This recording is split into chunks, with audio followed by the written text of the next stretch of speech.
Welcome to Good Morning Hospitality, your one-stop shop for the latest news, noteworthy trends, and thought-provoking discussions across the industry. From hotels to short-term rentals to all things travel and hospitality, you'll find each episode equips you with the information that you need to start your week. Join us on Good Morning Hospitality every Wednesday, wherever you get your podcasts.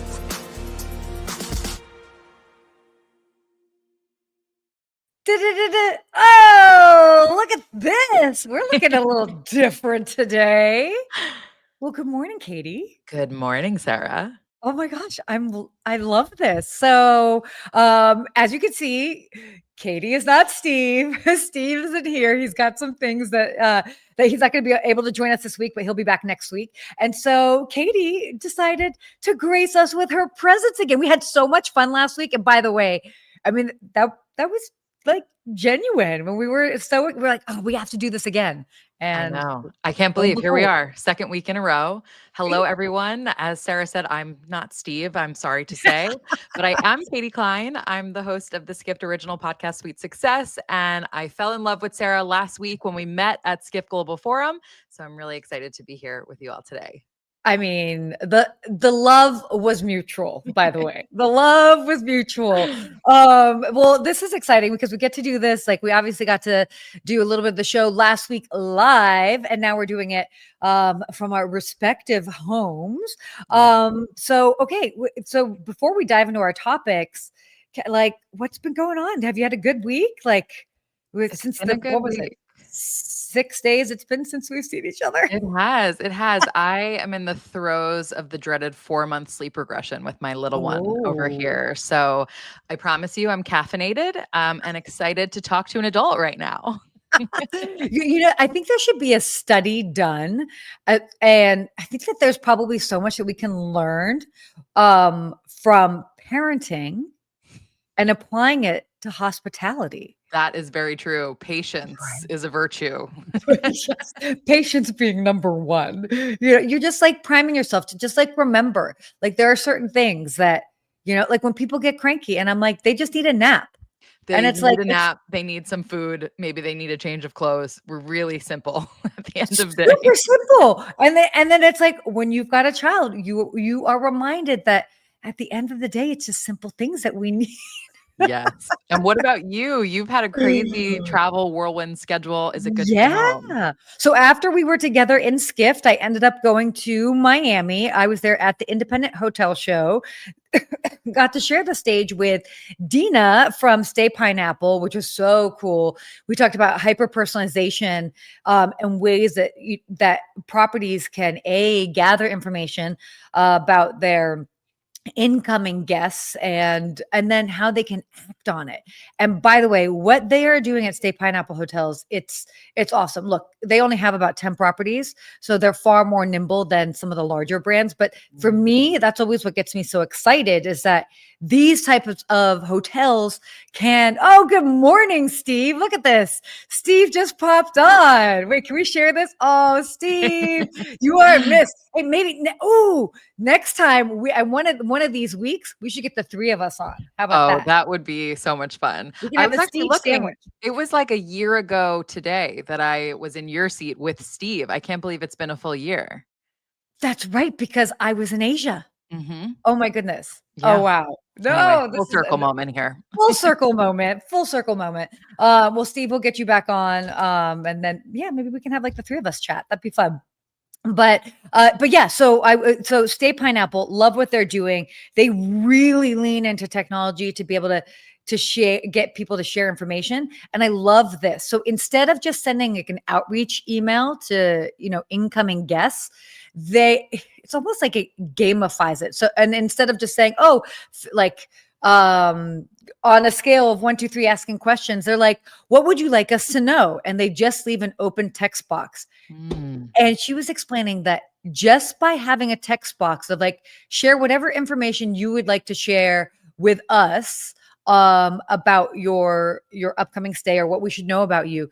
And it's amazing how much information people will share about themselves. Yeah. And then obviously the second part of that is then they then act on it. So super That's what I cool. was going to say. That's tricky because if people are sharing something with you, they're then going to expect you to do something with Oh, it. So it sounds absolutely. incredible that she's empowering her team to actually do that.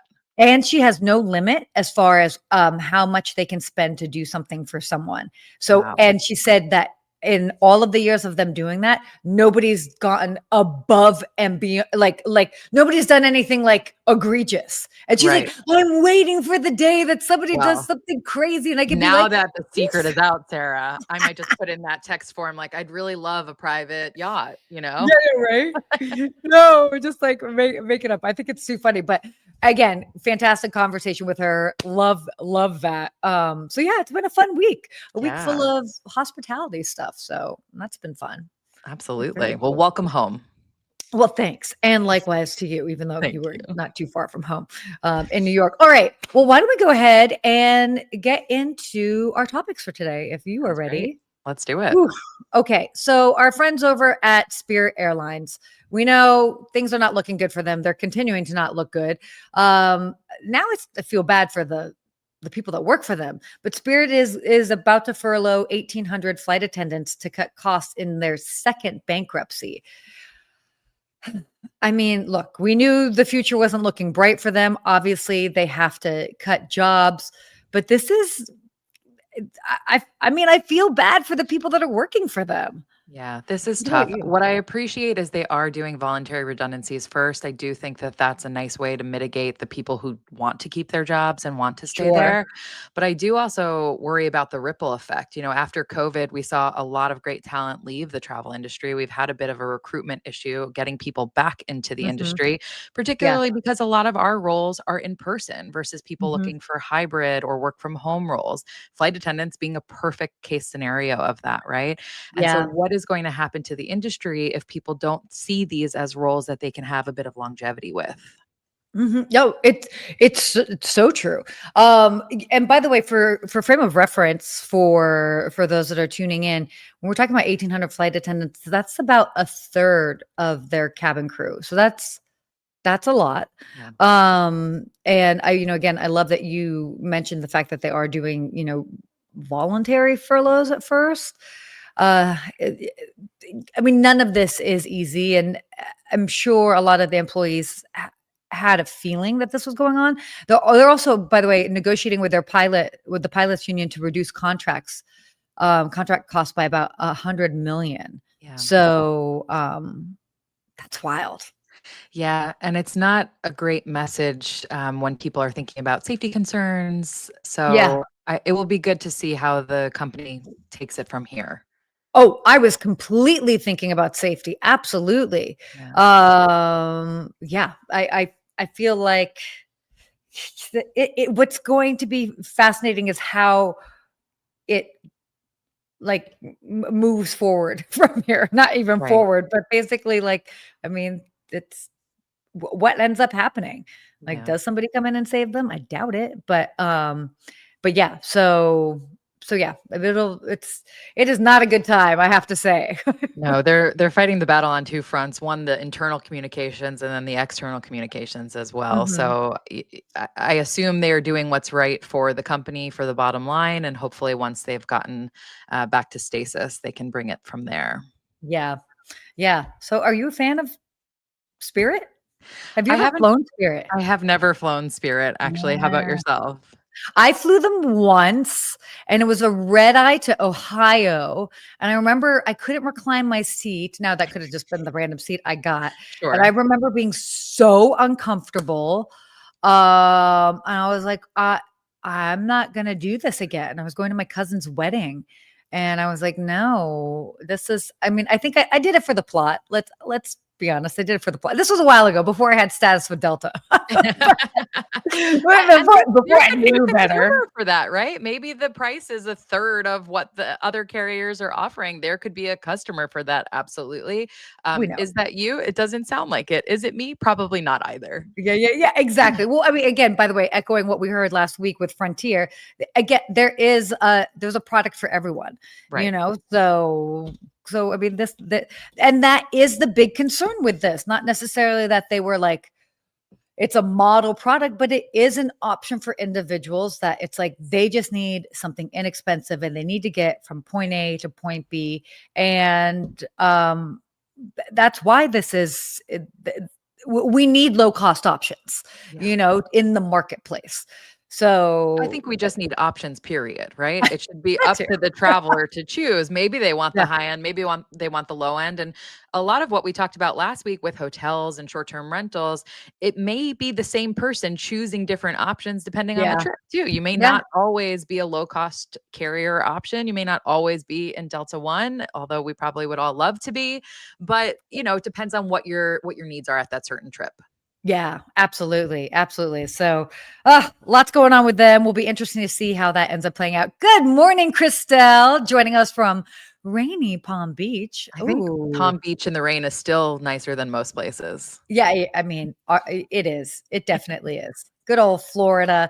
By the way, whoever is joining us, let us know where you're joining us from. I'm back in Los Angeles. We've got Katie in New York. We're representing all the coasts here, That's but right. but let us know. We'll give you a good shout out. So, moving on. This one was interesting. So Agoda job cuts spark outrage over clauses silencing their workers. So Agoda ended up cutting jobs in Singapore, Shanghai, Budapest, kind of moving customer support roles to lower cost locations like India, Thailand, and Egypt. Now, I mean, hello, we're seeing this trend across the board, by the way. Mhm. But what was interesting was the severance agreements, which included clauses basically discouraging employees from seeking help from authorities or unions. And so a lot of people are pushing back with this. Okay, you're in a big union town for hospitality. We don't need to dive into all of that, but like, what are your thoughts on this? I'd really love to get an employment lawyer's take on it because I have to wonder, unfortunately, how many of these types of clauses are commonplace, quite frankly. What In I love other parts of the world, right? exactly, Yeah, exactly. Or even in our parts of the world as well. true. So what I love to see though is that this is garnering attention enough so that Agoda came out with an apology. Now, that Yep. apology maybe lacked a little bit. They said they apologized for if they gave the impression that employees couldn't approach government agencies or trade unions for additional support and advice. That's a little bit like saying, I'm sorry I made you feel that way. You're not Yeah. really sorry, but an apology is an apology nonetheless. Yeah. And again, it is.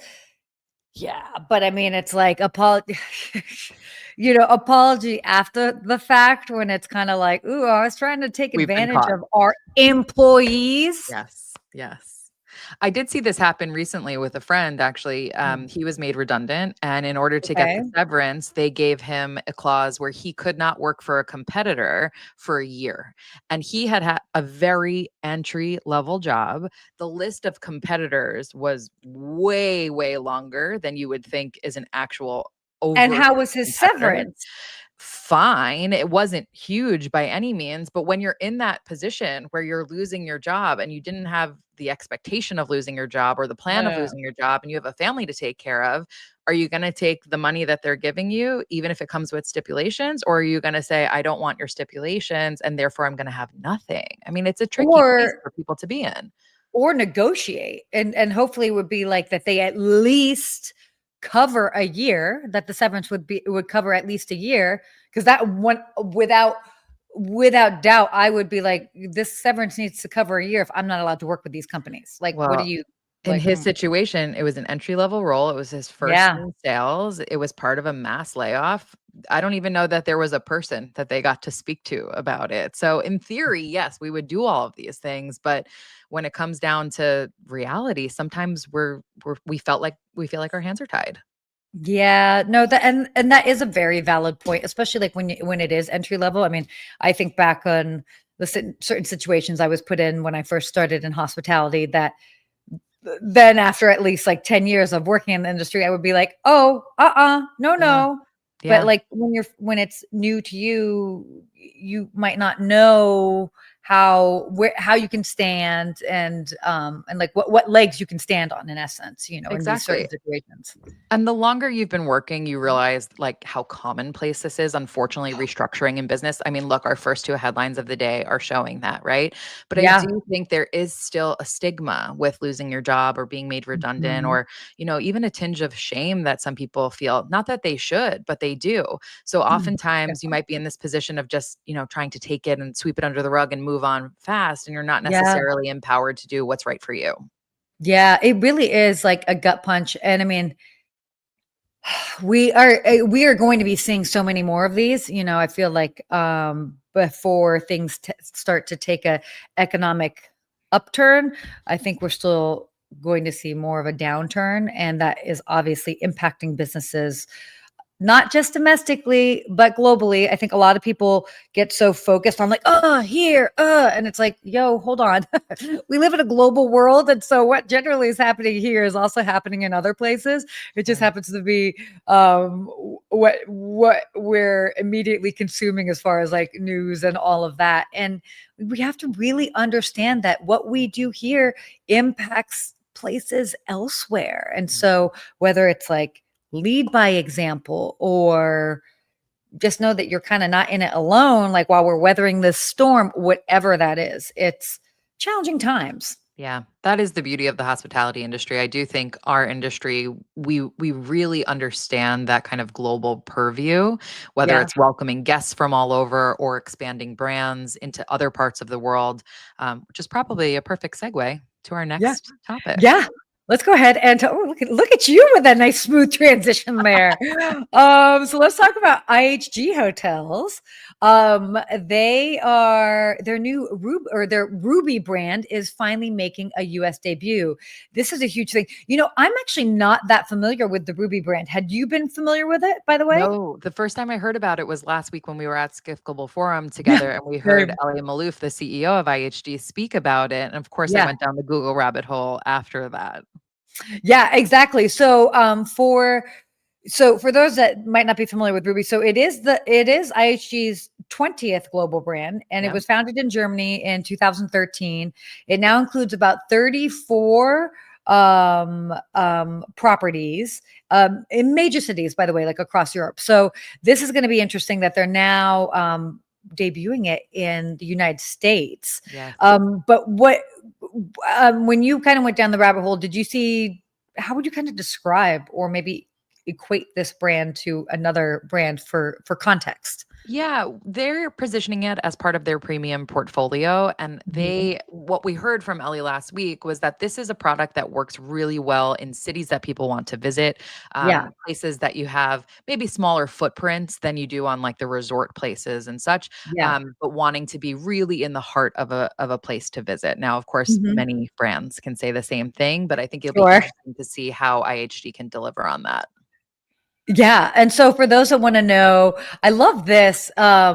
They say that this is kind of like the way that IHG can connect with a new type of traveler. I love this. So the individualist who values soulful, character-driven, premium stays at an affordable price point. I think that I identify with that. I'm Yeah, like, that I sounds great. yeah, That's exactly. us. But again, it as we just spoke about with airlines, this kind of comes back to hotels. I mean, it's just more options, and people are always looking for more options. Yeah, what I like about this too is it's interesting to see a brand that was founded elsewhere coming to the Mhm. US versus a brand starting in the US and going elsewhere.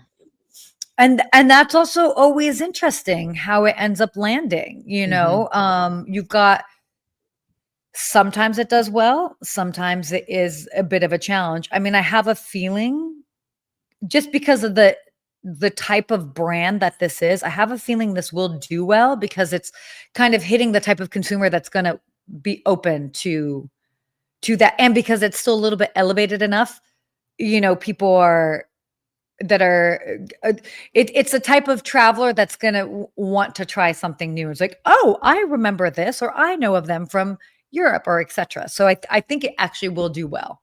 Right. They're also talking about how this is going to play in the urban micro segment, which I hadn't heard Okay. it termed that way before. But thinking about what that could mean, that's an area that short term rentals struggle with regulations Mhm. often. So this could Sure. be a really successful play for the company. Yeah, urban micro. Urban Interesting. micro. Love that. I know, right?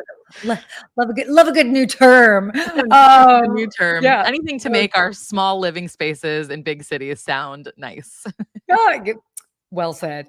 Okay, so this next topic, woo, okay, so So much to this is unpack fun. here. There's so much to unpack here. So the launch of Uber Safari fuels over tourism fears in Kenya. Oh my gosh. So Uber, as we know it, they are offering 3-hour wildlife sightseeing tours, drives from Nairobi. And a lot of people are, it's prompting concern and risks posed by sort of selfie safaris. Mhm. What an interesting, by the way, and I love that this is coming off the heels. I'm working on planning a honeymoon for a client of mine, and I was deep dive into safari planning yesterday morning. And so understanding that and everything that I had been reading as far as like planning it, doing all of that, to just commoditize it so casually that Yeah. you can book it on Uber. Okay. Yeah. This is interesting. So, first of all, have you ever been on a safari? I have, and Okay, talk I to me about have a this. lot of thoughts on Okay, this one. share your thoughts because I have not been on a safari yet. I'm good. Animals and I don't need to be that up close and personal Oh, without it like is a guide. magical. It's truly magical, Sarah. But anyway, I'm this sure. article really talked about that fear of undercutting those local guides. And Sure. it's criticizing Kenya over favoring volume over quality of tourism. And that makes me think of a place like Bhutan. I visited Yeah. there probably about 10 years ago now. So things may have changed since then. But there was a minimum amount of money that you had to spend every single day when you were visiting Bhutan. And that could include your lodging. You were required to have a local driver and a car and such. Interesting. So it was Okay. everything together. And when I dug into why that was, they really were focusing on quality of tourism. They had seen what Okay. happened with Kathmandu and neighboring Nepal, where you could stay someplace for like $2 a night. And that was not the segment of tourists that they were going after. So this was their way of Ooh. dealing with that. And again, like we've been talking about, options. It's giving people options of maybe that's not the place for you, maybe that is the place for you. And in the article, they quoted Judy Kefergona. She's a consultant on sustainable tourism. And I thought it was Yeah. really interesting what she said. We are seeing that people are traveling very differently these days. They don't want to spend several days or even a whole day in the bush. And maybe Uber has seen that there's a gap in the market. They aren't traveling for the understanding of a place and the wildlife.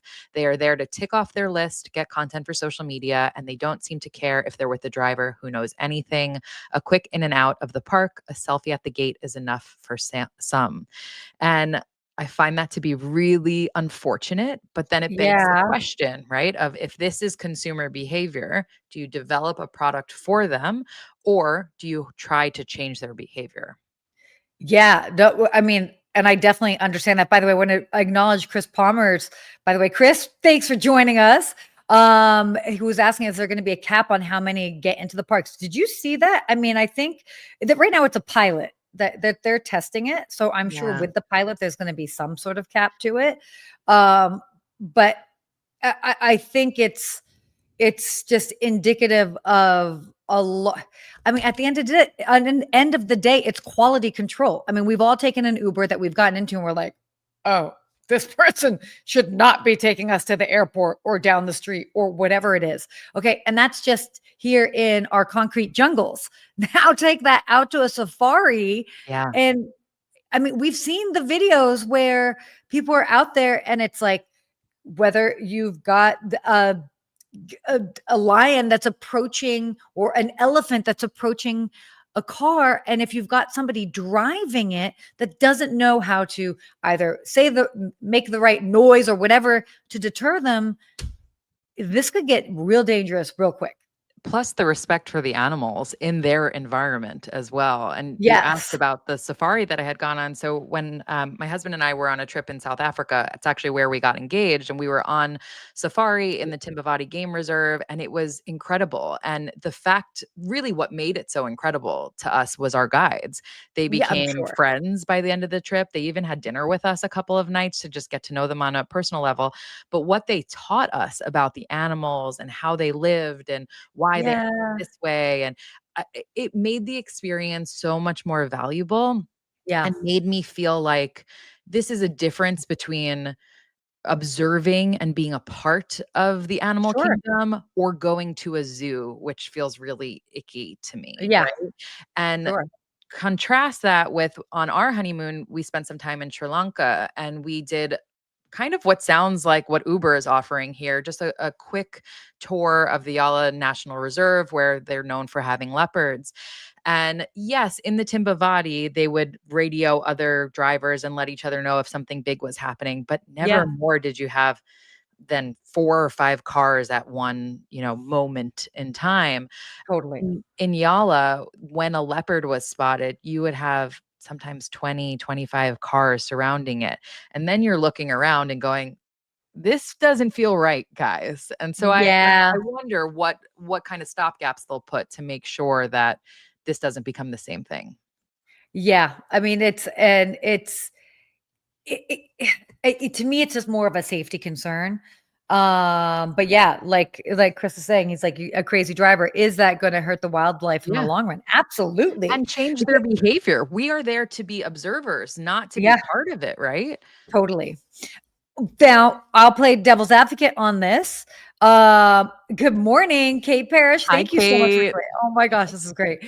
Um, so to play devil's advocate, is it something that you've got people that have been running safaris, and this is an additional way for them to tap into those Right. individuals that might only want to come for a day? But then Right. I would push back on that and say, well, these companies should have day options, if and then it's at least legitimized. Yes, but if we want to play devil's advocate, let's think about the distribution that Uber could give. For example, I own a short-term rental. I can Yeah. make my own direct booking site, and there's lots of merit to that. But am I Yeah. going to get in front of the 8 million users that Airbnb Sure. has every single day? No. So Airbnb is offering me a platform where I can do that. Potentially, maybe, could Uber be doing the same in the sense of exposing these local guides to a broader breadth of people? But then we probably need to get into certain certifications or rules of who is allowed to do this and who is not. Exactly. And that's the whole thing is, are they doing that? And my gut would be It didn't maybe sound like not. that from the article No. in the Yeah. Times, but potentially. Potentially. I mean, Let's there hope. could be definitely like pushback on that for sure. Yes. And yeah, I mean, who knows? Like there's a lot to unpack with this. Like it's Yeah. wild. What a crazy idea, you Right. know? All right. Well, kind of keeping track of our time here. Oh my gosh, we've gone through. Okay. Well, we'll just quickly talk about this AI bubble, and then we'll kind of like wrap up really quickly. We've been chatting. Okay. So To quick us. thing here. Are we primed for an AI crash? Travel stakeholders weigh in. Why I wanted to quickly touch on this is that last week, both of us were at the Skift Global Forum. We actually saw Glenn Fogel, CEO of Booking Holdings, talk about this. And I mean, do we think that we are in the middle of an AI bubble, and will it burst or crash, so to speak? I absolutely think so. I I mean, liked what he talked about in terms of the crazy valuations that we're yeah, starting to see with AI companies. Actually, I just read a separate article today about how the San Francisco real estate is expected to go crazy because of these crazy salaries that are going to be paid to mhm, AI experts who maybe largely live in the Bay Area. But he mentioned about when he joined Priceline, which is, of course, now part of Booking, they yeah, had a $30 billion market cap in the spring of 1999, which is when they went public. Shortly thereafter, that dropped to 15 billion, so that cut in half. And then at one point, he said it went to as low as a couple hundred million. Huge change. Obviously, mhm. things worked I out remember that. fine for Priceline, but I think his Sure. point being is that some of these companies are just not going to make it because the valuation is too high from the beginning. Oh, completely. And so Well, I mean, look, I think anytime that you've got a big piece of tech that comes into the market, whether it's tech and any sort of innovation, there's going to be, I mean, think back to like, I think back to cryptocurrency, and like everybody was like, "Oh, I'm going to create a crypto, I'm going to create a coin," and they were like launching that, and it's like that some did, they launched and they survived and they did well, and then others, like we found, were a little bit scammy or whatever. Right. But so I think that we're absolutely in the middle of this right now, and the real products, the real success that like have legs. Um, they're going to withstand it. And then we'll see different things, different products or companies not necessarily stand the test of time. So we're absolutely right there in the middle of it. I thought what was interesting in this article too is they did draw the differentiation between how the internet required people to change their behavior. I mean, I remember the day that my family got a compact Presario. I found my diary from being a child and I wrote, "Today is the best day ever. So, We got a computer." So that changed our behavior forever. so Whereas AI is creeping into the services and the products that we already use every day. And yeah. actually, on my podcast, Sweet Success, I spoke with John Payton, who's the CEO of Dine Brands, and he was talking about using AI to put a takeout order from Applebee's on a scale and say, it's this percentage off of the weight. We think you're missing the extra ketchup that the guest requested. Oh, This wow. week's episode, which actually was recorded last week at Skiff Global Forum, is with Phil McAvity. He's the CEO of Iberostar Hotels. And before he was in that role, he was leading a retail company. And he was talking Mhm. about training their surveillance cameras in shopping malls to be able to pick up when things are spilled on the ground and then flag to people, "Hey, we need a cleanup over there." So Yeah, it's that type of AI that I think is super interesting of how that's going totally. to revolutionize what we're doing as opposed to like, taking over the physical service that we need in hospitality. Yeah, yeah, which it gets all interesting times, and we're going to be exploring all the different ways in which it will grow and change, and what ends up being the most what ends up integrating most into everyday life is what's really going to just succeed in the market. Absolutely. So, oh my goodness, I'm looking at the time here. I know that we're kind of getting like close to our time. Do you have a quick 2-second real time recap of something that happened to you that was amazing? Super quick. Yes, Yeah. absolutely. In my neighborhood, I recently went back to yoga, as I mentioned, 4 months postpartum over here. So Yeah. trying to get everything back in order. I discovered a new yoga studio in my area called Astoria Yoga, and I was just blown away how hospitality can be in our everyday lives as well. The studio is located in a big apartment building, which is fine. It's not a fancy building or anything. The second you walk through the studio doors, however, you have this beautiful scent. The owner is absolutely so lovely, really gets to know you. Your Mhm. name shows you around. The decor, the ambiance that she created in that space, just every little detail from the wipes for the yoga mats don't smell like bleach. They smell like lovely lemongrass scented. And Love that. they have a sauna that if you choose to use it, she asks you in advance if you want a hot or a cold towel afterwards. And she just slips that through the curtain at the end so that you have it when you're ready. And Oh, just that wow. level of hospitality in even a yoga studio blew me away. How about I you? that's amazing. Yeah. And by the way, for those that might be new to joining us, the reason why we do this real time recap is it's this reminder that hospitality is all around us, and it doesn't necessarily have to be in hotels and restaurants. It can be. It could just be in a UPS store, in a yoga studio, wherever. And the more that we train ourselves to find and see this hospitality elsewhere, the more that we are inspired to share that and to Deliver it. continue, deliver it Yeah. exactly. So that's why we do our real time recap. But mine, I have to do a shout out to the Carillon Hotel in Miami Beach. It's a health and wellness hotel, and I had the opportunity to stay there overnight, and I got to meet the general manager, Patrick Fernandez, who was incredible. Everybody on the team was absolutely lovely, and that hotel is really fascinating what they are doing. So, okay, from the hotel standpoint, wonderful. I mean, I was had the chance to stay in a 2-bedroom suite, which was so generous of them. And they really went out of their way to find out different things that I like and snacks and whatever. And, I'm not a big drinker, so they knew that, but then they leaned into like other healthy snacks that they had for me. And I was starving when I got there, so it was much appreciated. And then the next day, because I was there so busy for work and I was checking out, they're like, please come back and check out our spa. And they have, they've got a wonderful wellness center, all cutting edge spa treatments that they have this whole touchless spa situation. So that we ended up coming back. Not only did they give the offer to myself, but for me to bring a friend. And we were there for 4 hours trying all sorts of different treatments where it's like radio frequency, electrotherapy, like water therapy, all of this. And it was such a cool thing to see that's out there. And so shout out to them for their incredible hospitality. Also love what they're doing in the health and wellness space. If anybody is interested in building out their brand, this is absolutely a property that you need to check out, because there really isn't a property like this in the entire United States. Wow. That's high praise. Yeah, no. And it's true. It absolutely is very true. So huge shout out to them because that was incredible. So Sounds yes, good. The Caroline Hotel, Miami Beach. All right. So with that, we have our hospitality quote of the week. Would you like to read this, my dear? Sure. Let's do it. Let's bring it on up. Okay, perfect. Hospitality is not about buildings or brands. It is about people caring for people. And that's from Horst Schulze, co-founder of the Ritz-Carlton. Yes, I love this quote, especially right now in the climate of things.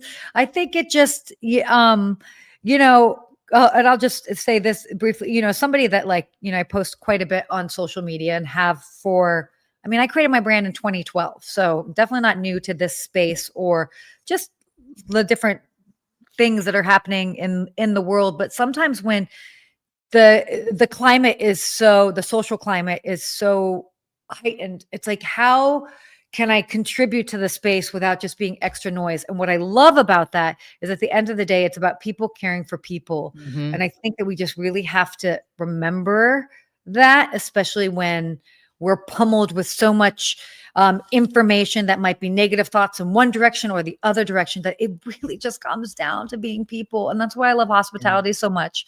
It takes away socioeconomic barriers, religious barriers, cultural barriers, all of this.